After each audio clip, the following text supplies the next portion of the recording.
you very much. The time bomb is with us. Now, I've not been told how to use this thing. The time bomb is with us, and if we do not do something about it, it will catch up with us very soon.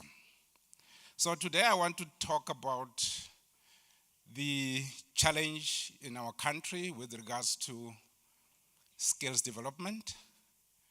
This thing is going too fast.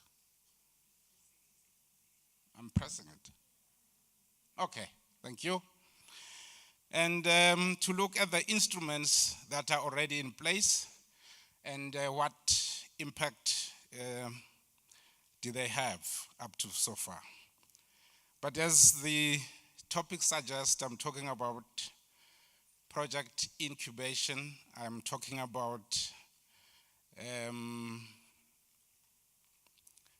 skills on demand, not skills in demand. I'm also talking about competencies. So I just want to touch very briefly on those terms.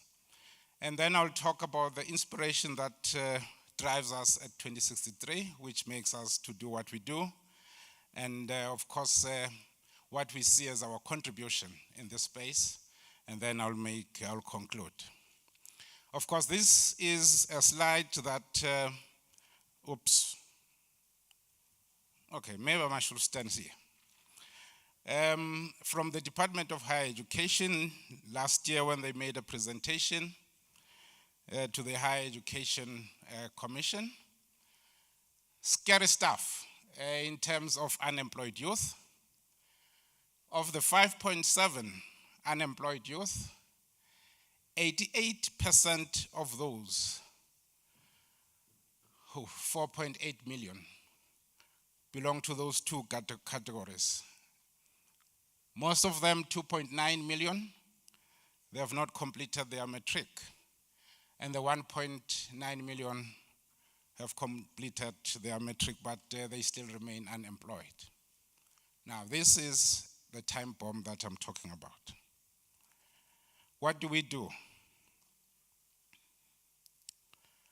Of course, the government has got instruments in place.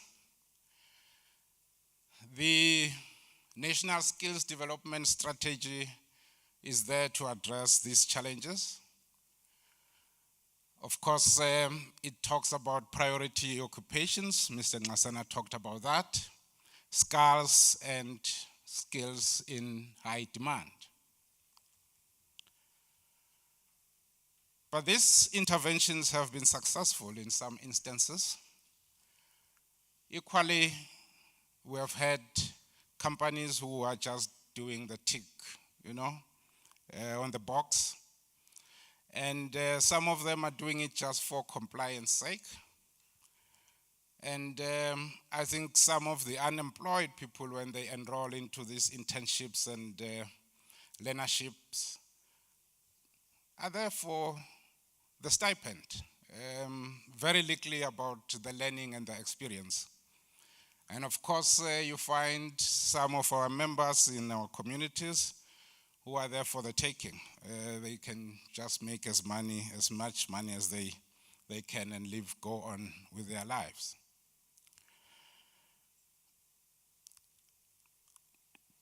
It is important to understand the model that I'm going to be talking to in the context of what we define as competencies here. Of course, there is skill, the practical, the cognitive abilities, and of course the abilities in terms of the person, the understanding of the methodologies, and the fit in the social context, and of course the knowledge which can be theoretical and factual.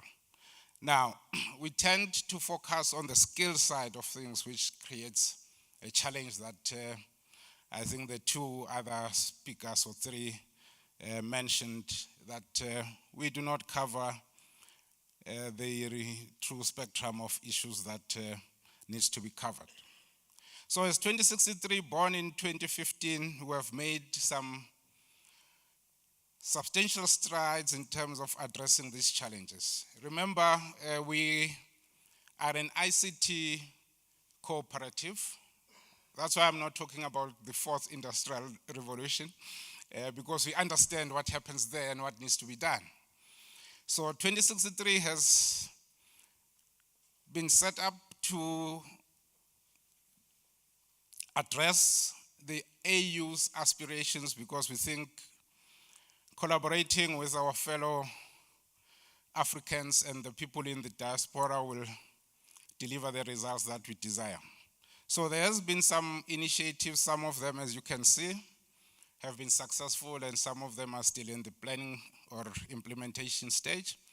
But this important thing that I should mention here is that the concept of 2063 Innovators Network Cooperative has been fully understood by GIZ, but it's still very difficult for our own institutions and government to understand that this is a wealth creation initiative. This is an initiative that will ensure that the young people can be self-employed, they can create their own wealth, they can become entrepreneurs.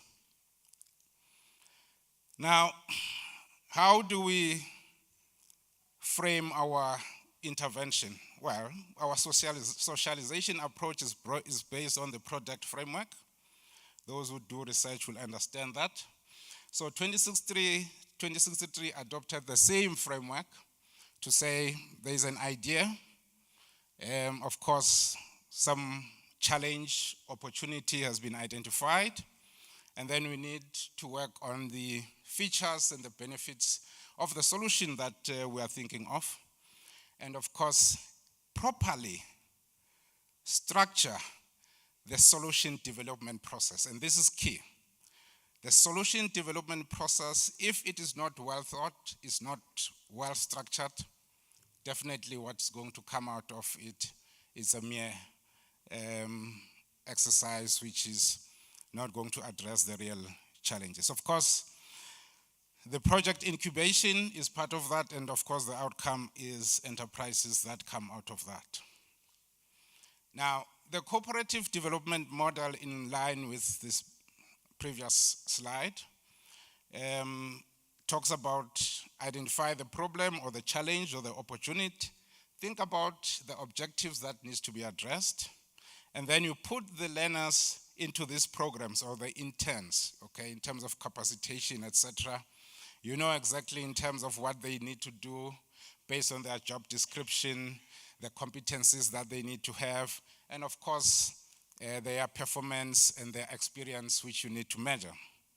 But there's another side to it, which is not really about their job description, etc. Is that set of behavioral skills which the learner or the intern needs to embody to be able to survive in life in terms of their own standing.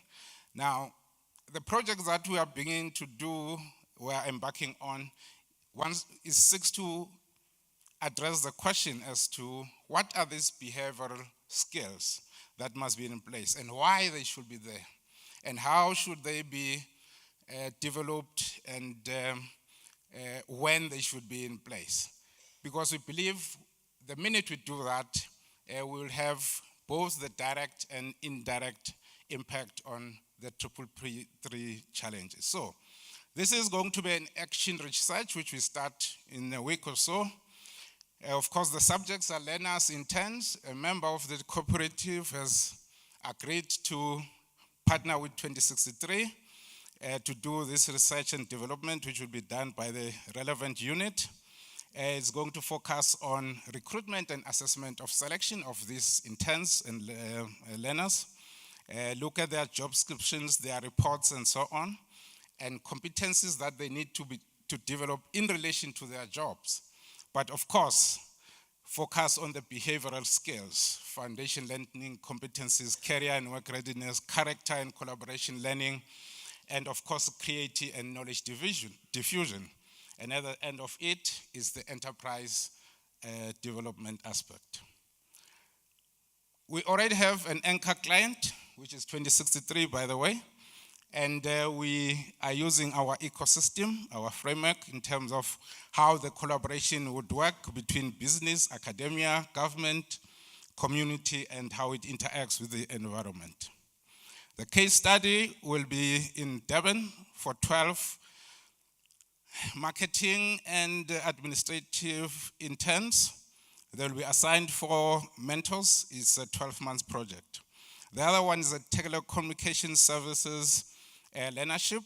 Again, it's going to happen in Gauteng and in KZN.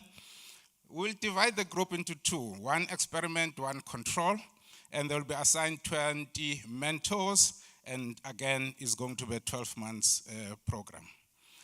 We believe that we'll be able to report on the impact of this approach probably in the next Scale Summit, because the model exists, the two projects are already in place, the tools that are required are in place, the mentors have been secured, the systems to do behavioral skills development are in place, the anchor client is also in place, and the project quality and assessment skills also exist.